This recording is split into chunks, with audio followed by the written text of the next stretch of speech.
हरितालिका तीज भाद्रपद माह के शुक्ल पक्ष की तृतीया तिथि को मनाई जाती है।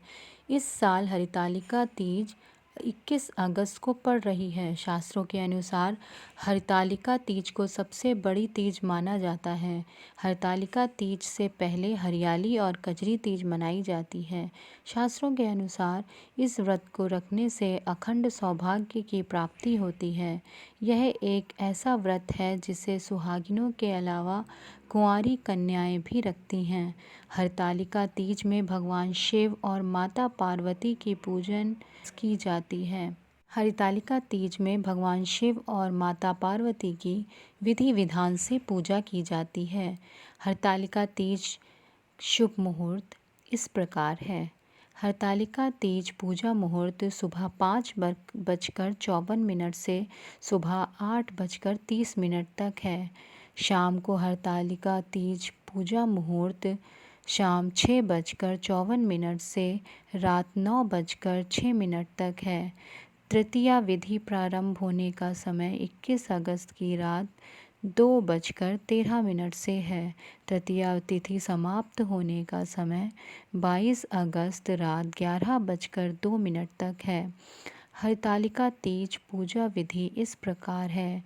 हरितालिका तीज में श्री गणेश, भगवान शिव और माता पार्वती की पूजा की जाती है। सबसे पहले मिट्टी से तीनों की प्रतिमाएं बनाएं और भगवान गणेश को तिलक करके दूर्वा अर्पित करें। इसके बाद भगवान शिव को फूल, बेलपत्र और शमी पत्र अर्पित करके माता पार्वती को श्रृंगार का सामान अर्पित करें। तीनों देवताओं को वस्त्र अर्पित करने के बाद हरितालिका तीज व्रत कथा सुने या पढ़ें।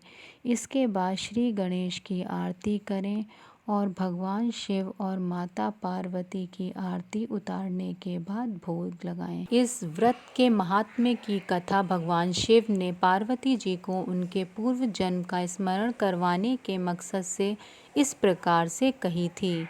हे गौरी, पर्वतराज हिमालय पर गंगा के तट पर तुमने अपनी बाल्यावस्था में अधोमुखी होकर घोर तप किया था। इस अवधि में तुमने अन्न न खाकर केवल हवा का ही सेवन किया था। इतनी अवधि तुमने सूखे पत्ते चबाकर काटी। माघ की शीतलता में तुमने निरंतर जल में प्रवेश कर तप किया था। वैशाख की जला देने वाली गर्मी में पंचाग्नि से शरीर को तपाया।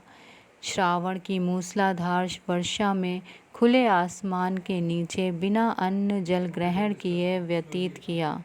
तुम्हारी इस कष्टदायक तपस्या को देखकर तुम्हारे पिता बहुत दुखी और नाराज होते थे। तब एक दिन तुम्हारी तपस्या और पिता की नाराजगी को देखकर नारद जी तुम्हारे घर पधारे। तुम्हारे पिता द्वारा आने का कारण पूछने पर नारद जी बोले, हे गिरिराज, मैं भगवान विष्णु के भेजने पर यहाँ आया हूँ। आपकी कन्या की घोर तपस्या से प्रसन्न होकर वह उससे विवाह करना चाहते हैं। इस बारे में मैं आपकी राय यहाँ जानना चाहता हूँ। नारद जी की बात सुनकर पर्वतराज अति प्रसन्नता के साथ बोले, श्रीमान, यदि स्वयं विष्णु मेरी कन्या का वरण करना चाहते हैं तो मुझे क्या आपत्ति हो सकती है। वे तो साक्षात ब्रह्म हैं। यह तो हर पिता की इच्छा होती है कि उसकी पुत्री सुख संपदा से युक्त पति के घर की लक्ष्मी बने। नारद जी तुम्हारे पिता की स्वीकृति पाकर विष्णु जी के पास गए और उन्हें विवाह तय होने का समाचार सुनाया। परंतु जब तुम्हें इस विवाह के बारे में पता चला तो तुम्हारे दुख का ठिकाना ना रहा। तुम्हें इस प्रकार से दुखी देखकर तुम्हारी एक सहेली ने तुम्हारे दुख का कारण पूछने पर तुमने बताया, मैंने सच्चे मन से भगवान शिव का वरण किया है, किंतु मेरे पिता ने मेरा विवाह विष्णु जी के साथ तय कर दिया है। मैं विचित्र धर्म संकट में हूँ। अब मेरे पास प्राण त्याग देने के अलावा कोई और उपाय नहीं बचा है। तुम्हारी सखी बहुत ही समझदार थी। उसने कहा, प्राण छोड़ने का यहाँ कारण ही क्या है। संकट के समय धैर्य से काम लेना चाहिए। भारतीय नारी के जीवन की सार्थकता इसी में है कि जिसे मन से पति रूप में एक बार वरण कर लिया, जीवन पर्यंत उसी से निर्वाह करे। सच्ची आस्था और एक निष्ठा के समक्ष तो भगवान भी असहाय हैं। मैं तुम्हें घनघोर वन में ले चलती हूँ, जो साधना थल भी है और जहाँ तुम्हारे पिता तुम्हें खोज भी नहीं पाएंगे। मुझे पूर्ण विश्वास है कि ईश्वर अवश्य ही तुम्हारी सहायता करेंगे। तुमने ऐसा ही किया। तुम्हारे पिता तुम्हें घर में ना पाकर बड़े चिंतित और दुखी हुए। वह सोचने लगे, मैंने तो विष्णु जी से अपनी पुत्री का विवाह तय कर दिया है। यदि भगवान विष्णु बारात ले आएंगे और कन्या घर पर नहीं मिली तो बहुत अपमान होगा। ऐसा विचार कर पर्वतराज ने चारों ओर तुम्हारी खोज शुरू कर दी। इधर तुम्हारी खोज होती रही, उधर तुम अपनी सहेली के साथ नदी के तट पर एक गुफा में मेरी आराधना में लीन रहने लगी। भाद्रपद तृतीया शुक्ल को हस्त नक्षत्र था। उस दिन तुमने रेत के शिवलिंग का निर्माण किया, रात भर मेरी स्तुति में गान गाए और जागरण किया। तुम्हारी इस कठोर तपस्या के प्रभाव से मेरा आसन हिल उठा और मैं शीघ्र ही तुम्हारे पास पहुंचा और तुमसे वर मांगने को कहा।